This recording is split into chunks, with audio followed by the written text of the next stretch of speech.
मित्रांनो, या व्हिडिओत मी तुम्हाला धर्मवीर छत्रपती संभाजी महाराजांबद्दल ज्या 15 गोष्टी सांगणार आहे त्यापैकी बऱ्याचशा गोष्टी तुम्ही या अगोदर कधीही कुठेही ऐकल्या नसतील आणि त्या ऐकून तुम्ही आश्चर्याने थक्क होऊन जाल याबद्दल मला पूर्ण खात्री आहे। तर 15वी गोष्ट म्हणजे प्रसिद्ध दक्षिण भारतीय पदार्थ सांबारचा शोध हा छत्रपती संभाजी महाराजांनीच लावला होता। झालं असं होतं की त्यावेळी संभाजी महाराज हे दक्षिण भारताच्या मोहिमेवर होते। ते तंजावरला गेले असताना त्यांचे चुलत भाऊ शहाजीराजे दुसरे म्हणजे व्यंकोजी राजेंचे पुत्र तिथं राज्य करत होते। तंजावरला असताना संभाजी महाराजांना आमटी भात खाण्याची इच्छा झाली, पण तिथं त्यासाठी लागणारी मूगडाळ आणि आमसूल उपलब्ध नव्हतं। तेव्हा संभाजी महाराजांनी तिथल्या खानसाम्याला तुरडाळ आणि चिंच वापरायला सांगितलं। मग त्या खानसाम्यानं हा नवीन पदार्थ बनवला ज्याचं नाव संभाजी महाराजांच्या सन्मानार्थ सांभार असं ठेवण्यात आलं। लवकरच हा रुचकर पदार्थ सांभार तंजावरच्या पाकशाळेतून तामिळनाडूतल्या घराघरात पोहोचला आणि नंतर तर हा सांभार संपूर्ण भारतात आणि सगळ्या जगभरात पसरला। तर मित्रांनो, जेव्हा तुम्ही कधी इडली सांबार किंवा वडा सांबार खाल तेव्हा आपल्या शंभूराजांना मात्र विसरू नका। बरेच जण सांभारच्या या शोधाचं श्रेय थोरल्या संभाजी महाराजांना म्हणजे छत्रपती शिवाजी महाराजांच्या थोरल्या बंधूंना देतात, पण ते चुकीचं आहे। कारण थोरल्या संभाजी महाराजांचा मृत्यू हा सन 1654 साली झाला होता, तर तंजावर राजगादीची स्थापना व्यंकोजी राजांनी सन 1674 साली केली होती। तंजावरच्या सरस्वती महालातले ऐतिहासिक दस्तावेज आणि डॉक्टर शेवडेंसारखे ज्येष्ठ इतिहास तज्ज्ञही आपल्या धर्मवीर छत्रपती शंभूराजांनाच सांबारच्या शोधाचं श्रेय देतात। तर मित्रांनो, 14वी गोष्ट म्हणजे अत्यंत तल्लख बुद्धिमत्ता आणि बहुभाषिकता। छत्रपती संभाजी महाराजांची बुद्धिमत्ता अत्यंत तल्लख आणि कुशाग्र होती। प्रचंड स्मरणशक्तीची त्यांना जन्मजात देणगी मिळालेली होती। त्यांना बऱ्याच भाषा अत्यंत उत्तमरित्या अवगत होत्या। बरेच इतिहासकार संभाजी महाराजांना अवगत असणाऱ्या भाषांची संख्या ही 6 पासून 16 पर्यंत सांगतात। या भाषांमध्ये मराठी, हिंदी, पर्शियन, इंग्रजी, संस्कृत, कन्नड, तामिळ, अरबी या भाषांचाही समावेश होता। संभाजी महाराजांबद्दलची 13वी गोष्ट म्हणजे त्यांचं संस्कृत भाषेवर इतकं प्रभुत्व होतं की त्यांना सगळेजण महापंडित म्हणायचे। मित्रांनो, तल्लख बुद्धिमत्ता असणाऱ्या संभाजी महाराजांनी वयाच्या 14व्या वर्षीच संस्कृतचा महापंडित ही पदवी लोकांच्या तोंडातून मिळवलेली होती। त्यांचं संस्कृतवरचं प्रभुत्व आणि पांडित्य इतकं होतं की त्यांनी 4 ग्रंथ संस्कृतमधून रचले होते। या 4 ग्रंथांची नावं आहेत बुधभूषणम, 7 शतक, नायिकाभेद आणि नखशिका। हे 4 ग्रंथ मुख्यतः राजकारण आणि शृंगार ह्या विषयांवर आधारलेले आढळतात। चाणक्य कौटिल्यांचं अर्थशास्त्र, शुकांची राजनीती आणि राजनीती संदर्भातले अनेक संस्कृत ग्रंथ संभाजी महाराजांनी अगदी कोळून प्यायलेले दिसतात। हे त्यांच्या ग्रंथातल्या लिखाणावरून आपल्याला साफ समजतं। कौटिल्यानं राज्याचे जे सप्तस्तंभ सांगितले आहेत ते म्हणजे स्वामी, अमात्य, जनपद, दुर्ग, कोश, दंड आणि मित्र यांचं विस्तृत विवरण संभाजी महाराजांच्या ग्रंथांमध्ये आढळतं। पोलादासारखं कणखर राजकारण, पोलादासारखं कणखर शरीर, पण सुगंधी गुलाबासारखं कोमल कवी हृदय असा विलक्षण संगम शंभूराजांच्या ठाई आपल्याला आढळतो। मित्रांनो, शंभूराजांबद्दल 12वी गोष्ट म्हणजे ते एक उत्कृष्ट क्रीडापटू, खेळपटू आणि शस्त्रास्त्रांमध्ये निपुण असणारे योद्धा होते। नियमितपणे अंगमेहनत करणाऱ्या शंभूराजांना मैदानात विशेष आवड कशाची होती तर ती मुख्यतः 4 गोष्टींची। या 4 गोष्टी म्हणजे मल्लखांब, दांडपट्टा, कुस्ती आणि घोड्यांवरच्या थक्क करणाऱ्या विविध कसरती। मित्रांनो, छत्रपती संभाजी महाराजांचं शरीर फार कणखर होतं, पण ते तेवढंच लवचिकही होतं आणि त्यांच्या घोड्यांवरच्या विविध कसरती तर थक्क करून टाकणाऱ्या होत्या। पारंपरिक पोवाडे गाणाऱ्या शाहिरांनी आणि बऱ्याच इतिहासकारांनी शंभूराजांचं असं वर्णन केलं आहे की शंभूराजे हे घोड्याचा लगाम दातांमध्ये धरून दोन्ही हातांमध्ये 2 वजनदार तलवारी घेऊन मग लढायचे। तर काही जण असंही सांगतात की संभाजी महाराजांना वेगवान घोड्याला एकाच पायावर अचानक गरकन थांबवून 180 अंशात वळवण्याची जगावेगळी कला अवगत होती। आग्र्यामध्ये असताना बाल संभाजी राजांचं सुदृढ शरीर आणि रुबाब पाहून स्वतः औरंगजेबही मोहित झाला होता आणि त्यानं एकदा संभाजी राजांना जवळ बोलावून आपल्या गळ्यातली मोत्याची माळही मोठ्या कौतुकानं त्यांच्या गळ्यात टाकली होती। औरंगजेब सारख्या पत्थरदिल शत्रूच्या काळजालाही कौतुकाचा पाजर फोडणारं, त्याला संमोहित करून टाकणारं व्यक्तिमत्व संभाजी राजांचं होतं। संभाजी महाराजांबद्दल 11वी गोष्ट म्हणजे संभाजी महाराजांनी वयाच्या केवळ 14व्या वर्षीच एका लष्करी मोहिमेत स्वतंत्र नेतृत्व केलं होतं. आपली नेतृत्व क्षमता सिद्ध केली होती. छत्रपती शिवाजी महाराजांनी आपल्या वयाच्या केवळ 15व्या वर्षीच तोरणा किल्ला जिंकला होता. पण या सह्याद्रीच्या सिंहाच्या छाव्यानं मात्र एक पाऊल पुढे जाऊन वयाच्या केवळ 14व्या वर्षीच आपलं लष्करी नेतृत्व सिद्ध केलं होतं. सन 1672 साली महाराजांनी उत्तर कोकण, कोळवण, जव्हार, रायगडची मोहीम हाती घेतली होती. या मोहिमेवर त्यांनी मोरोपंत पिंगळे आणि शंभूराजांना पाठवलं होतं. यावेळी शंभूराजे स्वतंत्र 6-7 हजार सैन्याचं नेतृत्व करत होते. या मोहिमेत शंभूराजांनी जे पराक्रमाचं आणि नेतृत्वाचं कौशल्य दाखवलं त्याला तोड नाही. प्रचंड यशस्वी होऊन परतीवर येत असताना दिलेर खानाचा एक सरदार खिजर खान यानं विक्रमगड जवळ जव्हार जवळ त्यांना अडवण्याचा प्रयत्न केला आणि केवळ 14 वर्षांचे शंभूराजे खिजर खानासोबत समोरासमोर लढले. 14 वर्षांच्या शंभूराजांनी अनुभवी खिजर खानाचा अगदी दणदणीत पराभव केला, तोही समोरासमोरच्या लढाईत. आणि यावेळी खिजर खानाकडे 10 ते 12 हजारांची फौज होती, तर त्या तुलनेत शंभूराजांकडे केवळ 6-7 हजारांचीच फौज होती. पण तरी या छाव्यानं खिजर खानाचा फार धुव्वा उडवला होता. ही लढाई जवळपास 5-6 तास समोरासमोर चालली होती आणि सगळ्यात पुढे राहून 14 वर्षांचे संभाजीराजे लढत होते. या युद्धात स्वतः खिजर खान अत्यंत गंभीर जखमी झाला होता. मुघल मोठ्या संख्येनं असूनही दणदणीत पराभूत होऊन नाशिककडे पळून गेले आणि 14 वर्षांचे शंभूराजे मुघलांना ताणून ताणून मारत होते. छत्रपती संभाजी महाराजांबद्दल 10वी गोष्ट म्हणजे संभाजी महाराज जागतिक दर्जाचे महान लष्करी सेनानी होते. मित्रांनो, धर्मवीर शंभूराजे जेव्हा गादीवर आले तेव्हा त्यांचं वय फक्त 23-24 वर्षांचं होतं आणि त्यांच्या समोरची संकट किती प्रचंड होती ते बघा. जगातला सगळ्यात श्रीमंत बादशहा, जगातला सगळ्यात ताकदवान बादशहा, जगातला सगळ्यात ताकदवान तोफखाना घेऊन 3.5 लाखांच्या समुद्रासारख्या अफाट सैन्यासह 9 वर्ष इथंच दख्खनमध्ये येऊन बसला होता. तिकडे पोर्तुगीज होते, सिद्धी होते आणि इंग्रजही होते आणि यांच्या व्यतिरिक्त स्वराज्यात आतल्या दुश्मनांचीही काही कमी नव्हती. औरंगजेब हा मुत्सद्दी आणि बुद्धिमान राजकारणी होता, पण शंभूराजे या सर्वांना पुरून उरले. स्वराज्याचा टवकाही त्यांनी 9 वर्षात उडू दिला नाही, इतकी भयंकर तटबंदी केली होती. याशिवाय इतक्या भयंकर प्रतिकूल परिस्थितीतही त्यांनी स्वराज्य वाढवलं. मित्रांनो, औरंगजेब किती शक्तिशाली होता, औरंगजेब किती बुद्धिमान होता हे तुम्हाला 2च उदाहरणावरून कळेल. विजापूरची आदिलशाही आणि गोवळकोंड्याची कुतुबशाही ह्या 2 शाह्या अगदी पत्त्यांच्या किल्ल्यासारख्या औरंगजेबासमोर 1.5-2 महिन्यातच कोसळल्या. पण स्वराज्य मात्र औरंगजेबासमोर न झुकता ताटच राहिलं, खंबीर राहिलं आणि तेही तब्बल 9 वर्ष. या काळात संभाजी महाराजांना कुठेही पराभव पत्करावा लागला नाही. यातच त्यांच्या मुत्सद्देगिरीची लष्करी नेतृत्वाची चुणूक दिसते. मित्रांनो, धर्मवीर छत्रपती संभाजी महाराज हे जागतिक पातळीवरचे एक महान लष्करी सेनानी नेता होते. संभाजी महाराजांबद्दलची 9वी गोष्ट म्हणजे संभाजी महाराज एक अजिंक्य योद्धा होते. मित्रांनो, सन 1680 ते सन 1689 ह्या काळात मराठ्यांच्या आणि इतर सत्तांच्या जेवढ्या लढाया झाल्या तेवढ्या भारताच्या इतिहासात कधीच झाल्या नाहीत. या घनघोर लढायांची संख्या किती होती याबाबत विविध इतिहासकारांची अनेक मतं आहेत. 120 पासून ते 180 पर्यंत या लढायांची संख्या सांगितली जाते. विशेष म्हणजे यापैकी बहुतांश लढायांमध्ये स्वतः संभाजी महाराज पुढे राहून आघाडीवर लढत होते. या कुठल्याही लढाईत मराठ्यांना हार पत्करावी लागली नाही. काही वेळा यशस्वी माघार जरूर घ्यावी लागली, पण दणदणीत पराभव कुठेही झाला नाही. याउलट जवळपास प्रत्येक लढाईत शत्रूंचा अगदी दणदणीत पराभव झाला होता. धर्मवीर छत्रपती संभाजी महाराज मैदानात एक अजिंक्य योद्धा होते. मित्रांनो, 8वी गोष्ट म्हणजे शंभूराजांची संशोधक वृत्ती आणि कल्पक थक्क करून टाकणारी बुद्धिमत्ता. छत्रपती संभाजी महाराजांची 8वी गोष्ट म्हणजे त्यांची संशोधक वृत्ती आणि कल्पकता थक्क करून टाकणारी होती. मित्रांनो, छत्रपती शिवाजी महाराजांसारखेच शंभूराजेही अत्यंत कल्पक बुद्धीचे आणि संशोधक वृत्तीचे होते. आपल्याला त्यांची कल्पकता, त्यांच्या चामड्याचं बुलेट प्रूफ जॅकेट, तरंगता तोफखाना आणि हलक्या तोफा, खाडी बुजवून भराव टाकून सेतू तयार करण्याची योजना, जैविक अस्त्रांची योजना आणि आरमारात केलेल्या बदलांवरून आपल्या लक्षात येतं. जेव्हा संभाजी महाराज दक्षिण भारतातल्या मोहिमेवर होते तेव्हा कर्नाटकी तीक्ष्ण बाणांनी मराठ्यांना फारच हैराण केलं होतं.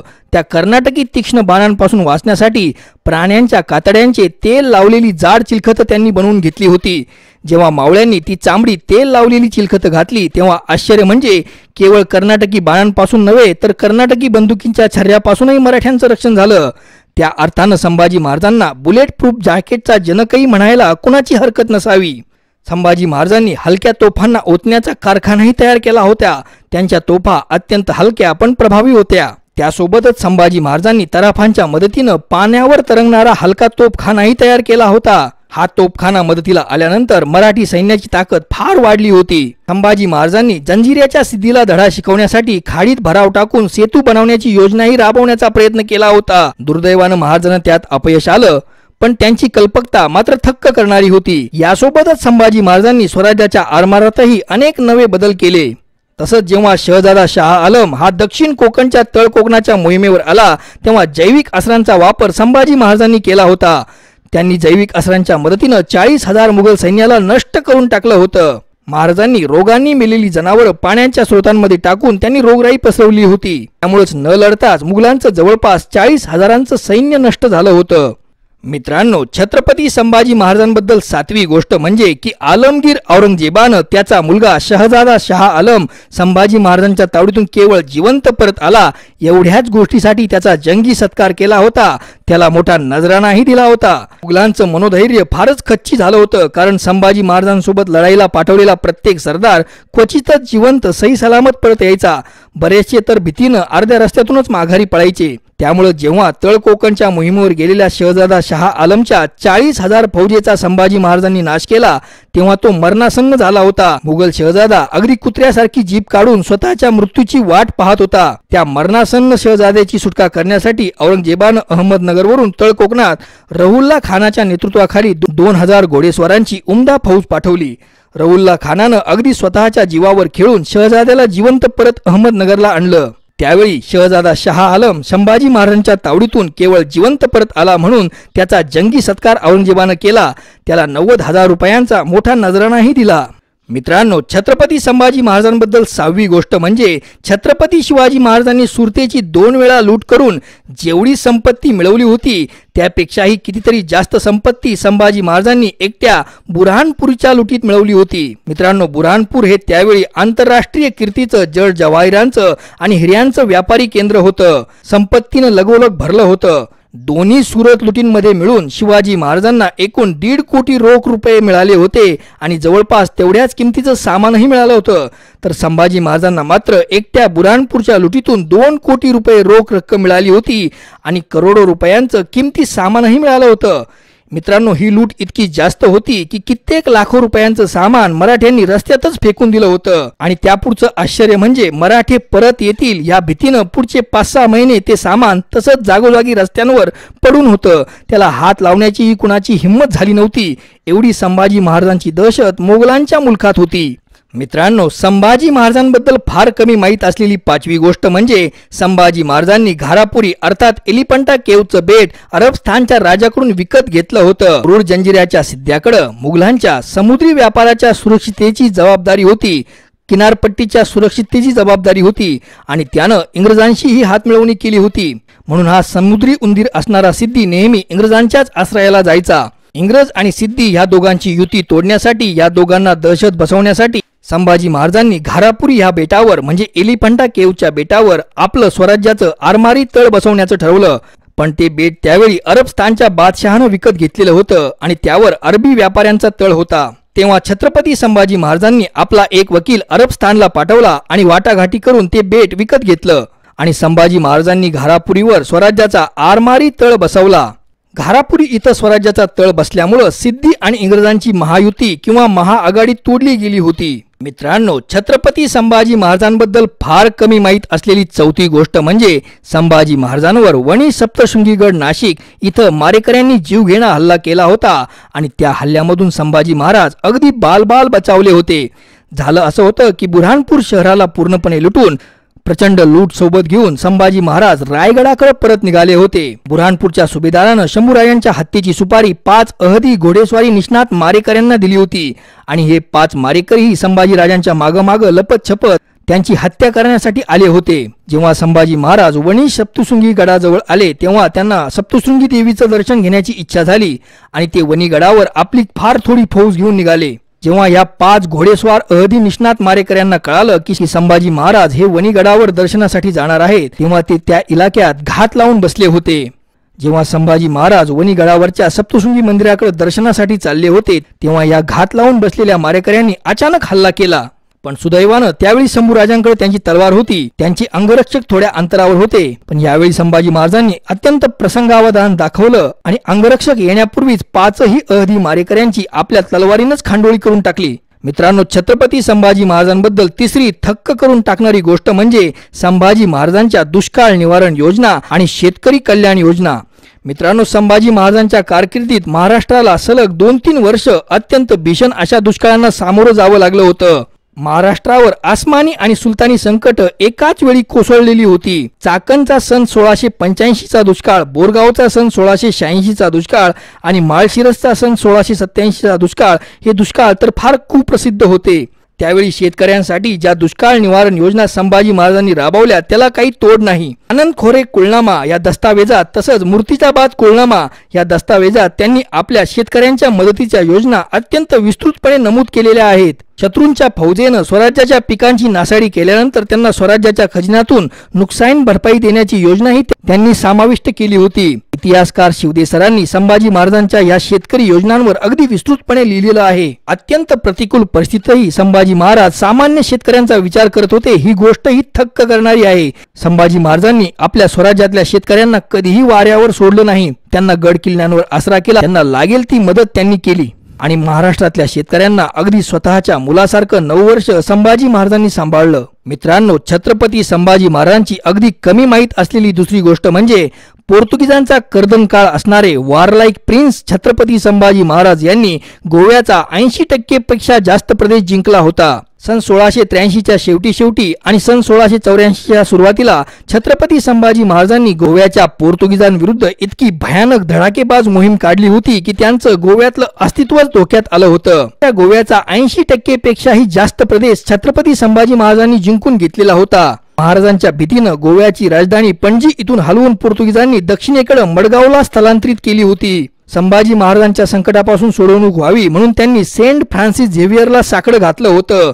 सेंट फ्रान्सिस झेवियरचं प्रेत त्यांनी शवपेटीतून बाहेर काढून या चर्चेसमध्ये प्रार्थना सुरू केल्या होत्या. पूर्ण गोव्यावर भगवा ध्वज फडकणारच होता की ऐन वेळेस औरंगजेबानं 50,000ची फौज घेऊन शहजादा शाह आलमला तळकोकणात पाठवलं होतं आणि नाईलाजानं गोव्याचा हातातोंडाशी आलेला घास सोडून संभाजी महाराजांना माघारी फिरावं लागलं. नाहीतर मित्रांनो, गोव्यामधून पोर्तुगीजांचं नामो निशाणच संभाजी महाराजांनी मिटवलं होतं. ज्या दिवशी संभाजी महाराज गोव्यावरून माघारी फिरले तो दिवस एका सणाच्या स्वरूपात आजही गोव्यात साजरा केला जातो. सेंट फ्रान्सिस झेवियर म्हणजे गोयंचा साहेब नवसाला पावला म्हणून हा उत्सव दरवर्षी आजही होतो. आणि मित्रांनो, छत्रपती संभाजी महाराजांबद्दलची 1 नंबरची तुम्हाला थक्क करून टाकणारी गोष्ट म्हणजे मृत्यूच्या शिरावरही संभाजी महाराज काव्यशास्त्र विनोद करत होते. ते खरोखर मृत्युंजय होते.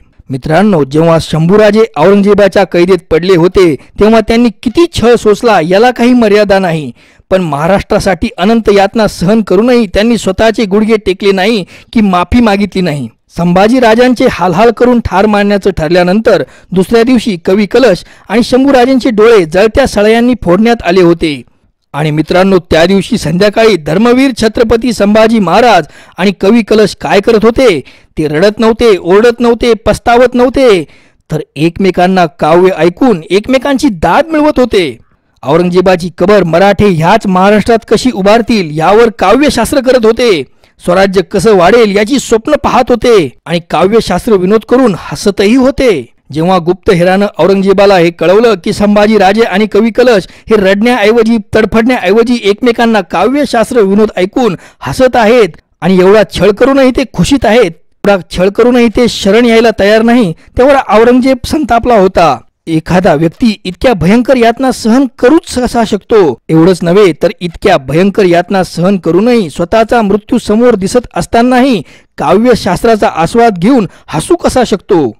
माझ्या महाराष्ट्रासाठी प्रचंड हाल अपेक्षा सहन करणाऱ्या, मृत्यूला कवटाळणाऱ्या पण न झुकणाऱ्या माझ्या धर्मवीर छत्रपती संभाजी महाराजांना माझा कोटी कोटी मुजरा. मित्रांनो, अशाच सुंदर सुंदर कहाण्या आणि किस्से ऐकण्यासाठी आपण माझ्या YouTube चॅनलला भेट द्या. आपल्या प्रोत्साहनाची मला गरज आहे. मला प्रोत्साहन देण्यासाठी आपण माझ्या YouTube चॅनलला सबस्क्राईब करा. माझ्या व्हिडिओला लाईक करा, कॉमेंट करा आणि शेअर सुद्धा करा. आपले खूप खूप धन्यवाद.